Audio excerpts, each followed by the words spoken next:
नमस्कार। Isaac Newton ने सेब को पेड़ से गिरते देखा और ग्रेविटी की सोच करी। दूसरी तरफ एक जेरल्ड एप्पल हैं जिन्होंने 50 दिन 250 दिन का मूविंग एवरेजेस जो हम शेयर बाजार में देखते हैं, आप जो MACD देखते हैं एज ट्रेडर्स एंड इन्वेस्टर्स, उन्होंने उसकी इन्वेंशन करी। रे डालियो जो दुनिया के बेस्ट से हेज फंड मैनेजर हैं या इन्वेस्टर हैं, उन्होंने चिकन प्राइसेस को हेज करने का नया ईजाद किया। और थॉमस एडिसन ने जब पूरी दुनिया मोमबत्ती बना रही थी, उन्होंने इलेक्ट्रिक बल्ब बनाया। इन चारों का क्या कनेक्शन है? पिछले वीडियो में मैंने आपसे पूछा था कि 3 तरीके होते हैं सीखने के, नई चीज़ें, जिसमें मैंने get rich and stay rich वाली बात करी थी। पहला तरीका जो सीखने का होता है वो होता है रिफ्लेक्शन। रिफ्लेक्शन का मतलब होता है ध्यान, चिंतन। नई चीज़ें ध्यान और चिंतन से होती है। तो ये जो चारों एग्जाम्पल मैंने आपको दिए कि न्यूटन जब सेब को देख रहा है, हज़ारों सालों से हम सब देख रहे थे, पूरी दुनिया देख रही है कि सेब गिरता है, लेकिन न्यूटन ने सोचा कि सेब क्यों गिर रहा है। उसने रिफ्लेक्ट किया, उसने चिंतन किया, ध्यान किया और ग्रेविटी का इजाद किया। पूरी दुनिया जब लालटेन और मोमबत्ती जला रही थी, अगर एडिसन औरों की तरह सोचता तो बड़ी मोमबत्ती बनाता। उसने ध्यान किया, चिंतन किया, रिसर्च करी और इलेक्ट्रिक बल्ब बनाया। जब पूरी दुनिया, जैसे मैकडॉनल्ड्स जैसी बड़ी कंपनी भी जो बहुत सारा चिकन खरीदती थी अपने चिकन नगेट्स के लिए, चिकन के भाव ऊपर नीचे होते थे, वो रोज़ तो भाव नहीं बढ़ा सकते, ठीक है। पूरी दुनिया देख रही थी, लेकिन रे डालियो पहले इंसान थे जिन्होंने चिकन को हेज करने का, कमोडिटी प्राइसेस को हेज करने का तरीका निकाला। उनकी किताब प्रिंसिपल्स में आप इसको पढ़ सकते हैं, कमाल की कहानी है।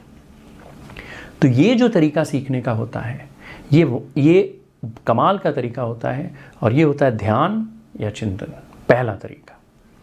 दूसरा तरीका जो सीखने का होता है वो है इमिटेशन, कि किसी और ने वो गलती करी है, मैं वो गलती ना करूं, मैं उससे सीख लूं।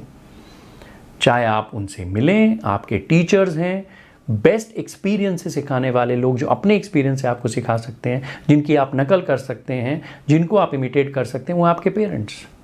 बिकॉज उन्होंने सीखा है, उन्होंने गलतियां करी है, वो आपको कह रहे हैं कि ये तुम मत करना, हमसे हुई थी ये गलतियां। आपके टीचर्स, क्योंकि कई गलतियां जो आसानी से आप अवॉइड कर सकते हैं सिर्फ किसी और को देख के, कि रात को मैं जल रहा था, रास्ते में अंधेरा था, सामने गड्ढा था, मुझे नहीं दिखा, मेरे आगे जो इंसान था उस गड्ढे में वो थोड़ा स्लिप कर गया, वो गिर गया, वो निकला, तो मैं गड्ढा अवॉइड करके पास से निकल जाता हूँ या निकल जाती हूँ। वो है इमिटेशन, वो है नकल। और नकल करने का बेस्ट तरीका, नकल से सीखने का, है किताबें। ये जो आप कितनी किताबें मेरे साथ देखते हैं, जो मैं किताबों की तरफ एकदम खींचा चला जाता हूँ, या आधे वीडियोज़ में मैं सिर्फ किताबों की बात करता हूँ, वही है सीखने का तरीका। किताबें, जो ये छोटा सा स्क्वायर है ना, ये खिड़की है। इस खिड़की से आप पूरी दुनिया देख सकते हो, नई नई चीज़ें सीख सकते हो, लोगों की कहानियाँ सुन सकते हो। ये रे डालियो की जो मैंने कहानी आपको बताई, वो तो उनकी किताब से ही मैंने सीखी है। तो सेकंड तरीका होता है सीखने का इमिटेशन, नकल। तीसरा तरीका होता है जिसको बोलते हैं एक्सपीरियंस। एक्सपीरियंस मतलब अनुभव। अनुभव मतलब गलती करी, ठोकर खाया, दोबारा नहीं करूँगा। ये भी बहुत मज़ेदार होता है सीखने का तरीका, और आपके बहुत सारे एक्सपीरियंसेस लाइफ में जो होंगे आपको सिखाएंगे, वो फिर आप अगर किताब लिखेंगे तो कोई और आपके अनुभव से सीखेगा। तो ये 3 ही तरीके हैं सीखने के। या तो खुद गलती करके ठोकर खा के सीखिए, वो भी बहुत अच्छा तरीका है, और हम सब गलतियां करेंगे और बहुत सारी करेंगे। आपकी गलतियों से कोई और सीखे तो बहुत अच्छा है। वो दूसरा तरीका है इमिटेशन या नकल करना, और पहला तरीका है ध्यान या चिंतन।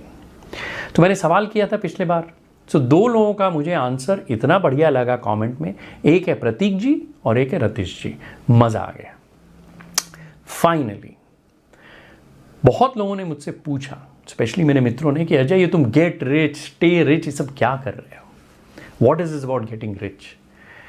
भाई सीधी सी बात है, if you are not getting rich, you are not getting stronger. Economically strong होना, लक्ष्मी जी होना सबसे ज़्यादा ज़रूरी है, लेकिन सिर्फ लक्ष्मी जी होना बिना सरस्वती जी के, विदाउट विजडम, विदाउट ज्ञान, विदाउट समझ, विदाउट चेतना, आपके लिए डिज़ास्टर है। ठीक है, मैं इसमें कोई डराने वाली बात वैसा कुछ भी नहीं है, क्योंकि लक्ष्मी जी जब आ जाती है तो अहंकार भी आ जाता है, लाज लॉस हो जाता है, हम गलतियां कर देते हैं, उधार ले लेते हैं, बड़े बड़े इन्वेस्टमेंट कर देते हैं, बड़े बड़े ट्रेड्स कर देते हैं। तो जैसा आपको अगर याद होगा कि सीधा बॉक्स नंबर 2 से हम कहाँ पहुँच जाते हैं, बॉक्स नंबर 4 पे। तो अगर हमें बॉक्स नंबर 4 अवॉइड करना है, जहाँ सिर्फ सरस्वती है, लक्ष्मी जी हमारी चली गई हैं, बिकॉज लक्ष्मी जी बहुत चपल है, इसलिए लक्ष्मी जी और सरस्वती जी साथ में चाहिए। You have to get rich, very important, पैसा बनाना ज़रूरी है, और मैं कंप्लीटली कैपिटलिस्ट हूँ इस मामले में, लेकिन पैसे के साथ ज्ञान समझ सरस्वती जी की भी बहुत ज़रूरत है। इसीलिए मेरा ध्येय है wealth with wisdom, Lakshmi ji और सरस्वती जी साथ में। तो staying rich, getting rich, being rich is your motto with being wise. तो अगले वीडियो में मैं बात करूंगा उन 3 P's की, कि इन्वेस्टिंग वाले कौन से 3 P's हैं। आप लोगों ने, कुछ लोगों ने गजब कमेंट्स दिए हैं, उन पे मैं बात करूंगा, लेकिन एक P जो है वो आज की जो लर्निंग है ना, इससे लिंक्ड है। देखते हैं अब आप समझ सकते हैं कि नहीं कि मैं कौन से P की बात कर रहा हूं, लेकिन किताबें पढ़िए।